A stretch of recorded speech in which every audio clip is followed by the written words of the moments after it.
The hidden pact, they say that in every heart. There are two spirits, one that seeks light, and the one that hungers for shadows. This is a story of what happens when a man feeds the wrong one. Long ago, in the valley of Irumu, the people were known for their music and their harveys. The drums of Iruma could be heard from hill to hill, echoing through the night, like the heartbeat of the earth itself. But seasons change, and the heart of man can grow cold. A famine fell upon Iruma rains, refused to come.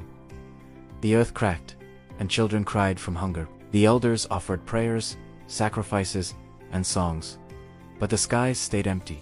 In those days lived a young farmer named Kof, strong in body but restless in spirit. He watched his father's fields turn to dust, and bitterness began to grow in him like weeds. One night, when the moon hid behind the clouds, Kof wandered to the edge of the forest, the place the elders called the Mouth of Night.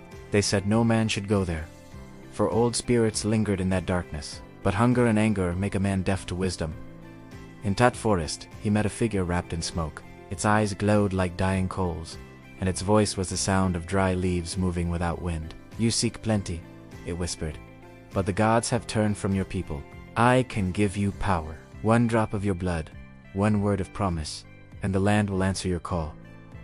Kof's heart pounded. He thought of his mother's empty pot, of the fields that mocked him with their dryness. He knelt, cut his palm, and let his blood fall upon the soil. "Give me power," he said. The spirit smiled. "Power comes with debt," it said. "At the rising of the 13th moon, you must return to me what I lend." When Kof opened his eyes, the figure was gone, but the wind was full of life. Clouds gathered, lightning split the sky, and for the first time in years, rain fell upon Arumu. The villagers danced and sang his name, calling him Kof the Blessed. Harvest returned. Crops grew taller than a man. Rivers swelled, and the people's laughter filled the air. They built Kof a new hut and called him Savior. But as the months passed, Kof's eyes grew darker. He no longer toiled in the fields, he commanded others. He took more grain than he needed, claiming it was his reward for saving the land. When the elders warned him to show humility, he smiled and said, "Did the gods send the rain, or did I?" The 13th moon came, red and swollen. That night, the air turned heavy, and the forest called his name. Kof tried to ignore it. He poured palm wine, played music, surrounded himself with laughter, but when he looked into the gourd, the wine turned black. The voice whispered again, "A debt unpaid will always collect itself." Fear entered his heart, but pride chained his tongue. Days passed, and Kof fell ill. His fields began to rot from the roots. The river that once overflowed turned bitter, killing fish and livestock. The people cried out, "What curse is this?" Then, an old woman named Masek, known for her dreams, spoke. "Irumu's curse is born from one man's greed. The earth remembers his pact." The villagers murmured, uneasy. Kof laughed loudly, but his eyes trembled. That night, Masek's hut burned mysteriously. The villagers suspected Kof, yet none dared accuse him. Fear has a way of silencing the innocent. But Masek did not. She fled into the forest, and from there she watched. As the sickness of the land worsened, the people's love for Kof turned to anger. They came to his hut with torches, demanding answers. "You promised prosperity, yet you bring death," they cried. Kof, cornered, shouted, "I gave you rain. Without me, you would have perished." But as he spoke, the ground beneath him shuddered. The forest wind howled, and the same smoky figure rose from the shadows, taller than any man, its eyes burning like twin suns.